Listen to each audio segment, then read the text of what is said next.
पिछले कुछ महीनों से आपके लगातार बयान हैं महात्मा गांधी के बारे में, और कुछ लोग का ये कहना है कि ये सब एक पॉलिटिकल स्टंट है, ये पब्लिसिटी लेने के लिए आप कर रही हैं। मैंने गांधी के बारे में कुछ नहीं कहा, मैंने गांधी जी की विचारधारा के बारे में कहा है। बहुजन समाज पार्टी इस देश के अंदर तो गांधीवादी जो विचारधारा है उसमें विश्वास नहीं रखती। बहुजन समाज के लोग गांधीवाद में विश्वास नहीं रखते। बहुजन समाज पार्टी अम्बेडकरवाद में विश्वास रखती है। हमारी लड़ाई गांधी से नहीं बल्कि गांधीवाद से है। बहुजन समाज पार्टी इस देश में गांधीवाद के स्थान पर, ब्राह्मणवाद के स्थान पर इस देश के अंदर अम्बेडकरवाद लाना चाहती है। लेकिन वो कैसे? महात्मा गांधी को शैतान की औलाद कहकर? मैंने गांधी जी को शैतान की औलाद नहीं कहा, बल्कि मैंने जो कहा है अपनी ओर से नहीं कहा, बल्कि अपने जो बुजुर्ग हैं तो उन बुजुर्गों के आधार पर कहा है। तो 1936 में तो बाबा साहब डॉक्टर अम्बेडकर ने और उनके जो लेफ्टिनेंट थे श्री दादा साहब गायकवाड़, ये उनके कहे हुए लफ्ज हैं, ये मेरे नहीं हैं, उन्हीं को ही मैंने दोहराया है। हरिजन का मतलब है ईश्वर की औलाद। तो इसका उत्तर दिया था दादा साहब गायकवाड़ ने, जो बाबा साहब डॉक्टर अम्बेडकर के लेफ्टिनेंट थे। उन्होंने ये पूछा कि यदि अछूत लोग हरिजन ईश्वर के लोग हैं तो क्या स्वर्ण हिंदू किसी दानव या किसी शैतान से संबंधित है? ये मैंने नहीं कहा था, हमारे बुजुर्गों ने कहा था, उसी के आधार पर मैंने कहा था। मायावती जी, जब गांधी जी से पूछा गया था कि आपने अछूतों हरिजन कहना क्यों स्वीकार किया, शायद आपने महात्मा गांधी की आत्मकथा पढ़ी होगी, आपने पढ़ी उनकी आत्मकथा? मैंने गांधीवाद को भी पढ़ा है, मैंने अम्बेडकरवाद को भी पढ़ा। आपको मालूम है ये हरिजन शब्द कैसे आया था? वर्ण व्यवस्था के आधार के ऊपर 4 वर्ण बनाए गए, ब्राह्मण, बनिया, क्षत्रिय और शूद्र। तो वर्ण व्यवस्था यदि खत्म हो जाती है तो गांधी जी ने सोचा फिर इन लोगों की अलग कैसे पहचान बनी रहे, इसलिए महात्मा गांधी ने हमारे लोगों को तो ये हरिजन नाम दिया ताकि इनकी अलग पहचान बनी रहे। यदि हरिजन अच्छा लग जाए और ये कहते हैं कि ये ईश्वर की औलाद है, तो मैं ये समझती हूँ कि जो दादा साहब गायकवाड़ ने कहा वो सही कहा है।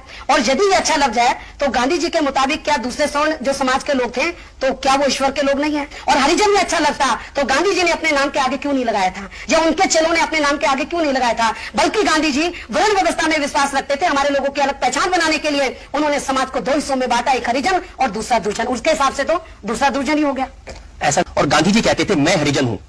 उनकी उसके जो आर्टिकल उसका टाइटल ये था जो उन्होंने हरिजन अखबार में लिखा था कि मैं स्वेच्छा से हरिजन बन गया हूं। ऐसा है तो यदि गांधी जी ये कहते थे कि मैं हरिजन हूं तो गांधी जी के चेलों को तो मैं समझती हूँ कि फिर उनको जब वो राष्ट्रपिता कहते हैं तो राष्ट्रपिता से पहले उनको कहना चाहिए हरिजन राष्ट्रपिता। गांधी जी तो इसके लिए तैयार थे। गांधी जी ने ये कहा, गांधी जी के चेले गांधी जी की बात क्यों नहीं मानते थे? लेकिन इसके लिए आप गांधी जी को क्रिटिसाइज ना करें ना। गांधी जी के चेलों को चाहती हूँ जिस इतिहास की आप बात कर रहे हैं ये इतिहास तोड़ मरोड़ के लिखा गया है। गांधी जी की छवि को अच्छा बनाकर उसको लिखा गया है, ये बिल्कुल गलत है। और एक मिनट, बाबा साहब डॉक्टर अम्बेडकर ने देश का संविधान बनाया है। जब वो संविधान बना रहे थे, यदि उनको ये लगता कि ये लफ्ज अच्छा है तो बाबा साहब डॉक्टर अम्बेडकर भारत के संविधान में हरिजन लफ्ज क्यों उनको इस्तेमाल करना चाहिए था? उन्होंने क्यों नहीं किया था? इतिहास गलत नहीं है। ये महात्मा गांधी से एक सवाल पूछा गया था, एक पत्र में एक सवर्ण हिंदू ने लिखा कि आप इनको हरिजन क्यों कहते हैं। उसके जवाब में महात्मा गांधी ने अपने पत्र हरिजन में एक लेख लिखा। ये लेख है, ये इतिहास नहीं है। और उस लेख में वो लिखते हैं मैंने सवर्ण हिंदुओं और हरिजनों के बीच का भेद मिटाने के लिए यह उपाय सुझाया है, और वो ये है कि सवर्ण हिंदू अपने को अस्पृश्यता से मुक्त करने और स्वयं हरिजन बनने के लिए आत्मशुद्धि का यज्ञ करें। ऐसा है, मैं इस लेख के आधार पर ही आपको बताना चाहती हूँ, यदि वो स्वर्ण और अछूत में कोई अंतर नहीं चाहते तो फिर उनको सबको हरिजन कहना चाहिए था। या मैं तो ये समझती हूँ कि हरिजन नाम देकर गांधी जी ने हमारे समाज का बहुत बड़ा अपमान किया। उन्होंने ये कहा मायावती जी कि जो हरिजन है, जो दबे हैं, जो पिछड़े हैं, ये वास्तव में प्रभु के लोग हैं और बाकी लोग क्या शैतान के लोग हैं? इसका मतलब महात्मा गांधी ने हमको ईश्वर की औलाद कहा है, बाकी स्वर्ण हिंदुओं को शैतान की औलाद जरूर कहा है उन्होंने। अब ये तो फिर स्वर्ण हिंदुओं को सोचना चाहिए।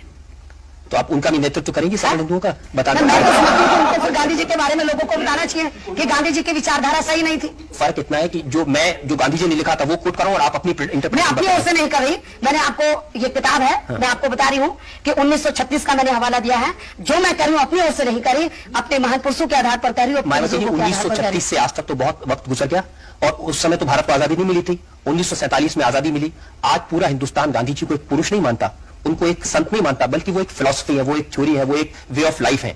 उस गांधीज्म को गाली देना, लोगों की भावनाओं को ठेस पहुंचाना, ये अच्छी बात है? मैं समझती हूँ कि यदि समय बदला है तो गांधी जी के चेलों को भी बदलना चाहिए। अब दलितों के दिल में से गांधी जी का प्रभाव क्यों हटाना चाहती है?